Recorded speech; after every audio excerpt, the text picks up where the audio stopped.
Olá, criptomaníacos! Eles não vão te avisar.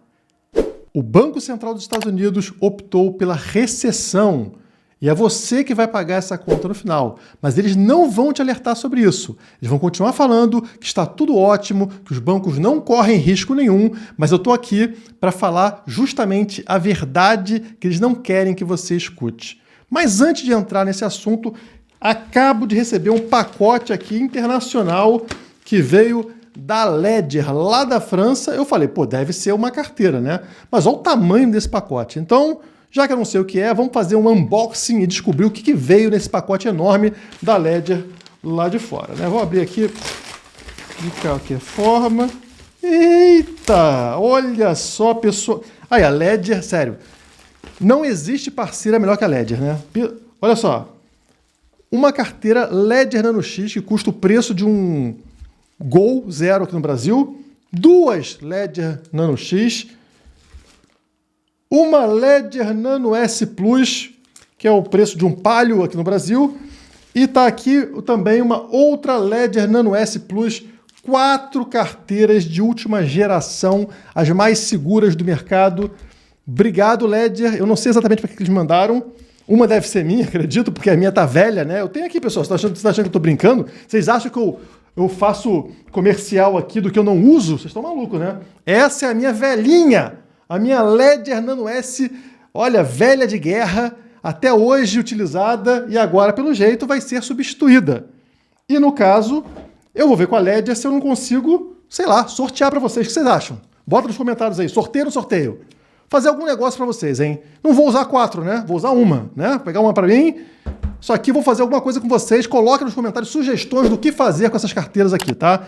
Vamos fazer. E fica a dica para você, hein? Você que tem criptomoedas, não fica deixando em corretora, em carteira hot wallet, né, online aí, coloque numa cold wallet, coloque numa carteira física para sua segurança. O link para a Ledger está aqui na descrição, link oficial, vai vir lá da França para você. Por enquanto, né, você tem que pagar provavelmente taxas na alfândega, né, se você der o azar de ser pego lá, mas é a forma de você se proteger no mercado cripto. Obrigado, Ledger, novamente. Mas bora lá, hoje foi o dia...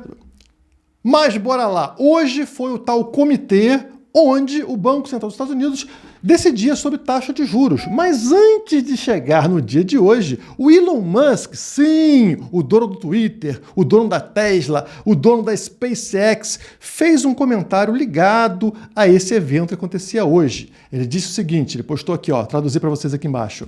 O Fed, o Banco Central dos Estados Unidos, está tomando decisões usando dados obsoletos.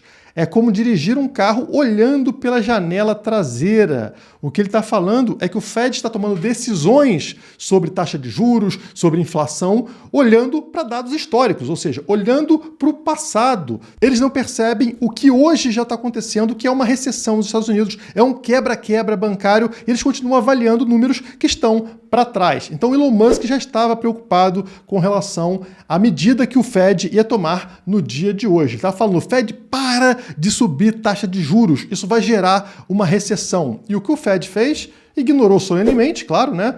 E aumentou a taxa de juros em 0,25 ponto percentual para o maior patamar em 16 anos. Agora está na faixa entre 5% e 5,25%.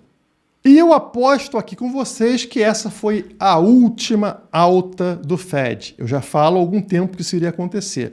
Eles não vão poder fazer mais altas porque realmente a coisa está feia nos Estados Unidos, principalmente em relação ao sistema bancário. Tivemos a quebra de 4 grandes bancos nos Estados Unidos e vários outros bancos estão em processo de falência, estão perdendo valor rapidamente, como vocês vão ver no vídeo de hoje. Mas não é isso que o Fed diz. Olha aí a declaração do Jerome Powell.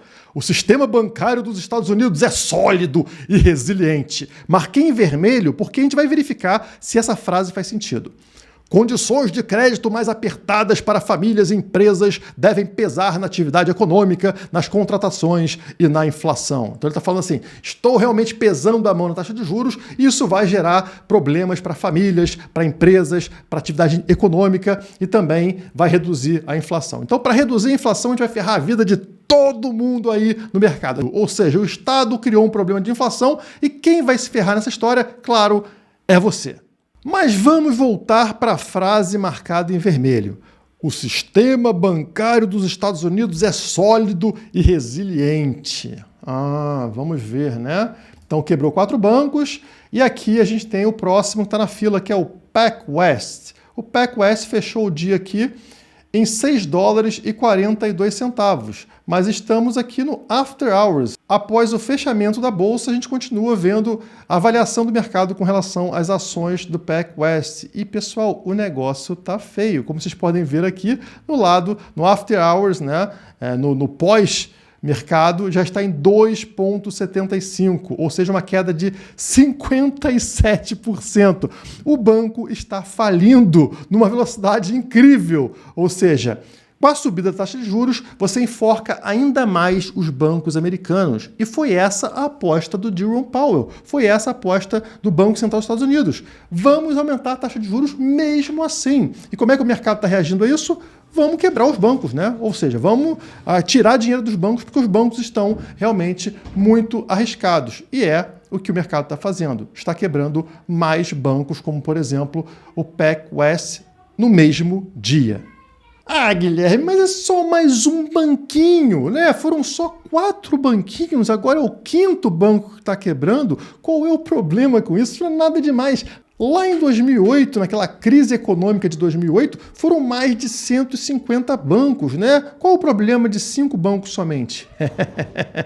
Olha o gráfico aí na tela, pessoal. Aqui você tem a crise de 2008. A linha azul mostra o número de bancos que faliram. Você vê que chega aqui a praticamente 160 bancos que quebraram. E a linha laranja mostra o total em milhões de dólares que foi destruído no mercado com a quebra de todos esses bancos. Lá em 2008, apesar de serem quase 160 bancos, vocês percebem que a gente teve aqui qual é o valor nesse momento. Como vocês podem perceber, apesar de serem somente 4 bancos falidos até o momento, olha o tamanho do dano gerado, muito superior ao dano que a gente teve em 2008. É claro que esse gráfico não está ajustado pela inflação, então acaba favorecendo mais o 2023 do que 2008, mas mostra o tamanho do impacto. Tá? Vou até trazer aqui quando isso é ajustado pela inflação, vocês percebem que aí muda o cenário, né? Continua sendo gigantesco para somente 4 bancos, mas a gente está falando aqui de um valor de 572 bilhões em 2023, e 2008, ajustado pela inflação, daria cerca de $1 trilhão. Então, quer dizer, a gente hoje tem um valor, digamos, 60% daquilo de 2008, mas somente com 4 bancos, pessoal. O que mostra para vocês que está acontecendo algo estranho com os bancos.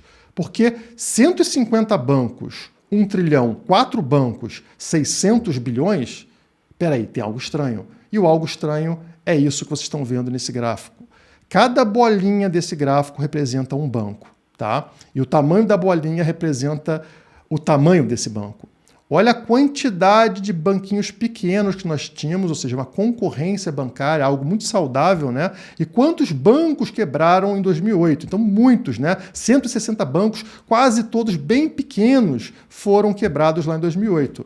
E agora que a gente tem 60% do valor da crise de 2008, somente 3 nesse gráfico. Agora tem um 4º banco também, né? Mas 3 ou 4 bancos. Olha o tamanho desses bancos. O que isso mostra para vocês? Concentração bancária, concentração de poder. Aqueles banquinhos minúsculos lá, eles foram resgatados, eles foram comprados por bancos maiores. E aí esses bancos maiores se tornaram gigantes e agora cada banco que quebra dá um dano gigantesco em comparação à crise que a gente tinha em 2008. Então, qualquer banco que quebra agora é um dano exponencial, é um dano gigantesco, muito maior do que o dano de dezenas de bancos na crise de 2008. Então vou voltar para aquele gráfico lá, só que agora numa outra cor, que é o número de bancos, é essa linha laranja aqui agora, né? Vocês percebem que agora quase não tem banco nenhum, são 4 bancos, né? A linha laranja está aqui embaixo. Lá em 2008 estava lá em cima, mais de 150 bancos, como vocês estão vendo no gráfico. E aqui essas barras azuis estão mostrando o tamanho do impacto financeiro que isso gera. Ou seja, se a gente desconsiderar a inflação, atualmente, né, agora em 2023, esse dano é muito maior do que em 2008. Ou seja, o risco de qualquer quebra bancária agora é gigantesca. O que significa que o Fed, o Banco Central dos Estados Unidos, não pode permitir mais quebra-quebra de bancos. Um banco, 2 bancos pode fazer um dano gigantesco. Imagina se acontecer o mesmo processo que a gente viu aqui em 2008, ou seja, dezenas, centenas de bancos quebrando. O dano é irreversível. A quantidade de dinheiro que o governo americano precisaria imprimir para salvar a economia seria na casa de trilhões e trilhões e trilhões de dólares. Isso significa inflação, isso significa recessão nunca vista na história. Seria a maior recessão da história. E é por isso que muitos investidores já começam a sair do dólar, a migrar do dólar para o ouro. E não só investidores pessoa física. Os próprios países estão aumentando suas reservas de ouro. Eles estão abandonando o dólar pouco a pouco e migrando tanto para outras moedas quanto para o ouro como uma forma de se proteger. E isso se justifica quando você olha esse gráfico aqui, que é o gráfico de valor de mercado dos bancos, né? O Bank Index. Então, é o índice de bancos. Vocês percebem que lá em 2008, na crise de 2008, olha onde veio esse índice. Veio aqui no fundo do poço, né, pessoal? E aí, ele foi fazendo esta linha de tendência de alta a partir de então. Então, sempre que os bancos encontram fundo, bate nessa linha branca e volta a subir. Qual é o problema, pessoal? Mais uma vez, nos encontramos exatamente nesta linha de tendência, que não foi rompida desde 2008.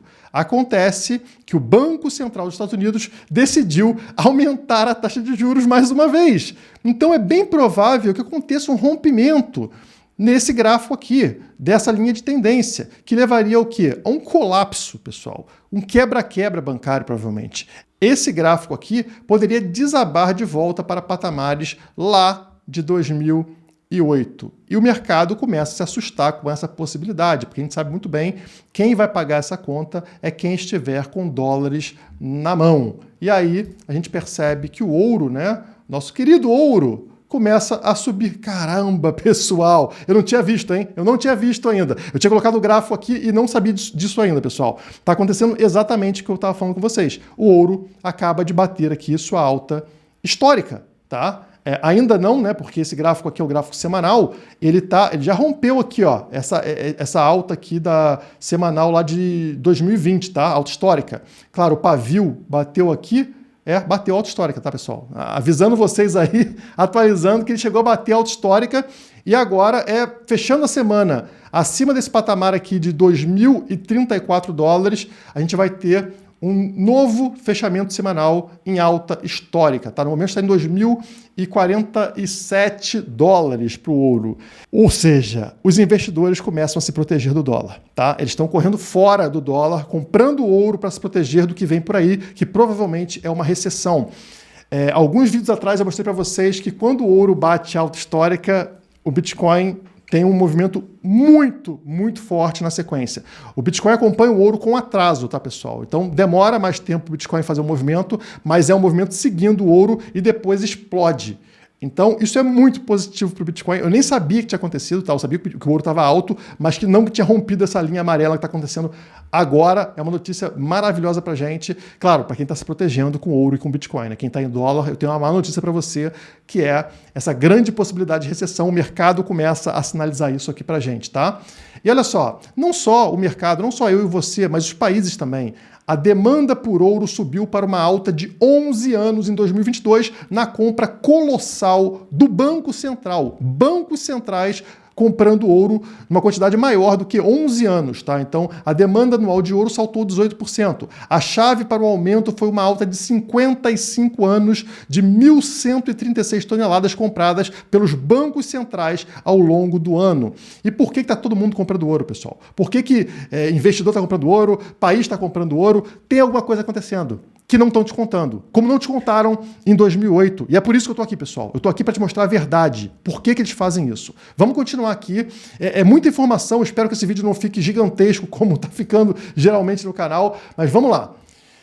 Economista que antecipou crise de 2008 prevê novo colapso bancário nos Estados Unidos. Então, o Nouriel Roubini, ele diz o seguinte: maioria dos bancos norte-americanos está tecnicamente perto da quebra e centenas deles já estão praticamente quebrados. Lembra que eu falei para vocês que somente 4 bancos agora têm um impacto maior do que 160 bancos em 2008? Ele está falando que não são só 4. A maioria dos bancos dos Estados Unidos está na mesma situação. E se o governo precisa resgatar esses bancos, ou resgatar os depositantes, os clientes desses bancos, a gente está falando de 10 trilhões de dólares. Esse é o valor, tá, total de resgate caso os bancos comecem um quebra-quebra. 10 trilhões de dólares que o governo americano precisaria torrar, imprimir, para conseguir salvar o mercado desse colapso. Isso aqui quem está falando é o Nouriel Roubini, tá, pessoal? Que a maioria dos bancos lá nos Estados Unidos está nessa situação de falência. E não é só ele que está falando. Estudo mostra que 190 bancos têm perigo de falência similar ao Silicon Valley Bank. Então, não é só o Nouriel Roubini. Um estudo, tá? Pesquisa feita aqui, por Stanford, Faculdade de Columbia, Kellogg School, Chicago, todas elas entenderam que 190 bancos têm o mesmo perigo de falência de um banco que faliu nos Estados Unidos, um dos 4 que faliu. Então todo mundo está percebendo que o negócio está indo para o buraco. E se o governo americano não pode deixar banco quebrar, ele vai imprimir dinheiro e vai destruir o dólar. Vai gerar uma recessão nos Estados Unidos e em todo o mundo, já que hoje o dólar é a moeda de reserva mundial. É por isso que o pessoal está migrando para o ouro, pessoal. As escondidas, sem te alertar sobre nada. O Fed, o Banco Central, está falando para você que está tudo tranquilo, os bancos estão bem, são saudáveis e tudo mais. Mentira! Mentira! Estou mostrando para vocês que isso é mentira e que vai dar um problema lá na frente. E aí não é só a questão dos bancos quebrando, é tudo interligado nesse mercado financeiro. Então, as empresas de seguro, as seguradoras estão sob pressão, como essa matéria aqui está falando para vocês. O fim abrupto da era do crédito barato, ou seja, taxa de juros era baixa, crédito fácil, então as empresas, como as seguradoras, usavam esse crédito barato e agora o juros subiu. Isso está sufocando não somente o banco, como também seguradoras. O fim abrupto da era do crédito barato criou vencedores e perdedores na outrora tranquila indústria de seguros. Espere grandes mudanças e, possivelmente, atividade regulatória. Traduzindo para vocês, esperem que o governo também precise bancar o quebra-quebra de seguradoras, precise cobrir o rombo de seguradoras. Então não são só os 10 trilhões do sistema bancário, temos outros trilhões também ligados a seguradoras, tá? Que também estão quebrando. Mas vamos continuar, pessoal. A bolha da dívida estudantil de 1,8 trilhão de dólares agora é problema da Suprema Corte. Sabem o governo financiando estudante para ele entrar na faculdade e tudo mais, e depois o estudante paga isso? Aconteceu um problema, os estudantes não estão pagando. Gerou uma dívida gigante, o governo meio que, tudo bem, não pague durante 3 anos, só que esse prazo acabou. Pessoas com orçamento apertado estão se preparando para a retomada dos pagamentos obrigatórios após uma pausa de 3 anos. Acontece que estamos numa recessão, estamos entrando numa crise e as pessoas não vão pagar esse 1,8 trilhão de dólares de dívida estudantil. Quem vai pagar? Quem vai pagar, pessoal? Quem?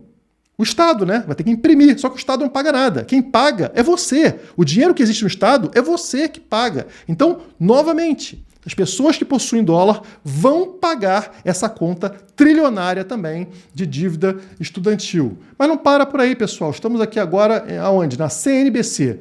Dívida de cartão de crédito nos Estados Unidos atinge recorde histórico de 930 bilhões de dólares, ou seja, 1 trilhão. Vamos arredondar? 1 trilhão de dólares de dívida de cartão de crédito. E adivinhem, também não vai ser paga, pessoal. Alguém vai ter que bancar isso. Quem vai bancar isso? Quem tem dólar, pessoal. Sempre tem dívida aí por crédito fácil e depois o governo vai lá e muda as regras. Quem vai pagar a conta é você. É você, querendo ou não. Claro que é quem tem dólar, né? Mas isso se espalha para o mundo todo, gerando uma recessão. E é por isso que eu estou falando que eles não querem que você perceba que eles estão fazendo a mesma coisa de 2008, exatamente o mesmo passo a passo. O Banco Central dos Estados Unidos decidiu fazer a mesma coisa em 2008, porque para eles aquilo lá foi um acerto. Não foi um acerto. A gente está pagando conta até hoje, mas eles acham que acertaram lá, que deu certo, né? Como eles lidaram com a crise. Então eles estão fazendo exatamente a mesma coisa e usando as mesmas palavras. Quer ver? Vamos lá, vou provar para vocês.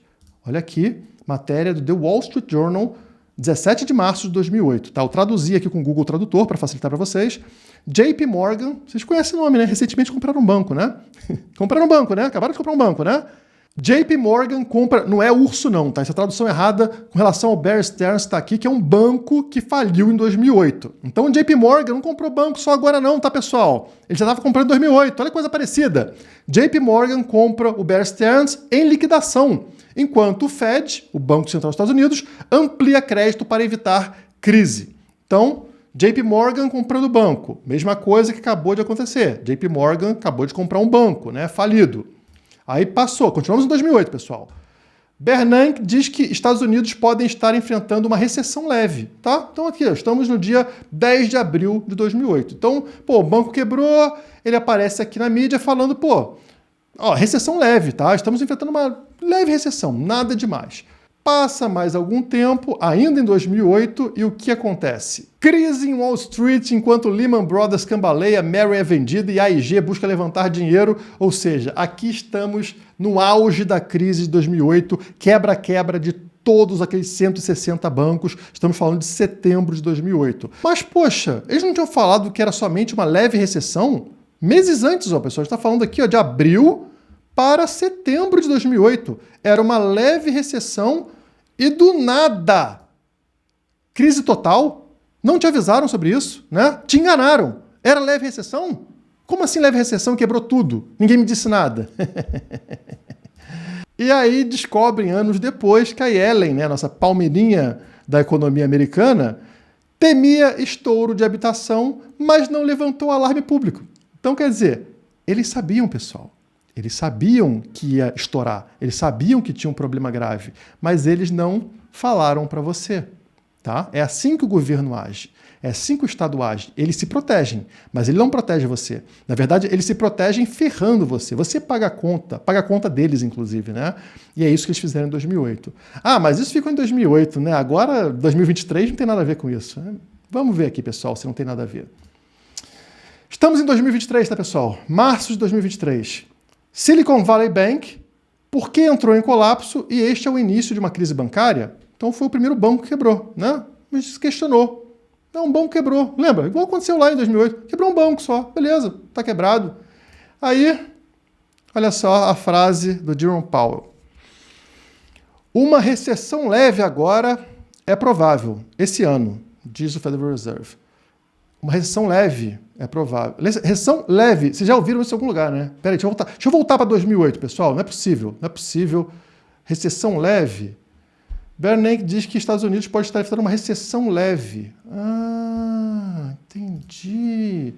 Então, agora é o Jerome Powell que está falando para vocês que uma recessão leve está acontecendo, tá, pessoal? E a gente segue em frente e ele diz o seguinte para vocês. Não se preocupa, pessoal. Ainda há um caminho para o pouso suave, soft landing, né? Disse ele. Então, o presidente do Federal Reserve, Jerome Powell, disse que ainda há um caminho para alcançar um pouso suave ou reduzir a inflação sem uma recessão. Tá? Vai acreditar? Você vai acreditar de novo? Vai? Fica a seu critério. Se você acha aqui que não tem nada a ver uma coisa com a outra, fica a seu critério. Eu te mostrei aqui todos os fatos, como está acontecendo exatamente com as mesmas palavras, o que aconteceu em 2008, está acontecendo em 2023. Você vai pagar a conta? Vai pagar a conta? Eu não vou pagar a conta. Eu não vou ficar com dólar, não vou ficar com real, porque eu não quero pagar essa conta. Mas você pode pagar. Né? Eu estou só mostrando aqui os fatos. E é aí que eu trago o gráfico do Bitcoin, sem valor ainda, né? Só mostrando para vocês aqui o Bitcoin valorizando agora, né? Esse é um gráfico diário, Bitcoin subindo.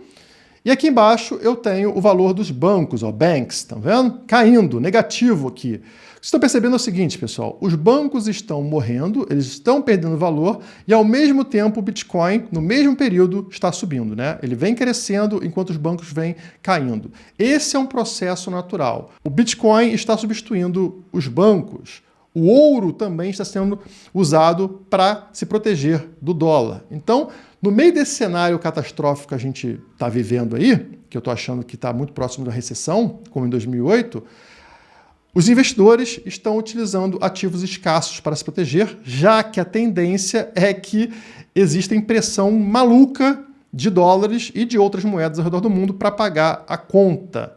E é por isso que o ouro e o Bitcoin estão subindo. Mas já mostrei para vocês em outros vídeos que o ouro sobe, mas o Bitcoin sobe muitas vezes mais. O Bitcoin é um ativo muito menor em comparação ao ouro. Então, se o ouro sobe 10%, o Bitcoin sobe 100%, 200%. E é justamente nisso que eu estou apostando para os próximos meses.